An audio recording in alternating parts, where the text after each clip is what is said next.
ये है आरजे कार्तिक की 1 मिनट स्टोरी। एक सेठ जी ने बहुत सारे मंदिर बनवाए लेकिन कभी खुद गए नहीं।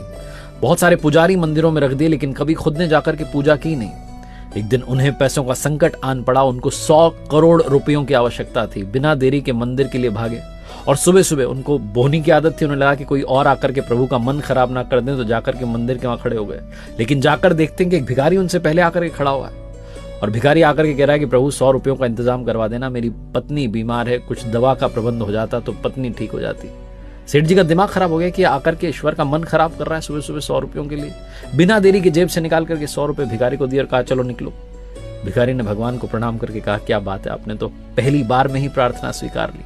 और अब सेठ जी का नंबर आया। सेठ जी कहने लगे भगवान 100 करोड़ रुपए का इंतजाम करवा दो, 100 करोड़ रुपए का इंतजाम करवा दो। प्रभु मूर्ति में से प्रकट हुए और कहने लगे कि एक भिखारी से तो तूने मेरा पीछा छुड़वा दिया, लेकिन तुझसे पीछा छुड़वाने के लिए मुझे तुझसे भी बड़ा भिखारी ढूंढना पड़ेगा जो तुझे आकर के 100 करोड़ रुपए दे दे। सेठ जी की आंखें भीग गई। उन्होंने कहा प्रभु ये क्या कह रहे हो, आपने इतना बड़ा ताना दिया।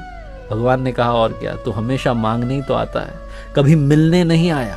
अगर मिलने आया होता तो संकट तुझ पर कभी आया ही ना होता। कहानी का सार बस ये कहता है कि मांगना बंद कीजिए, अपने आप को समर्पित कीजिए और कहिए प्रभु आप कृपा बरसाइए, सब आपके हवाले।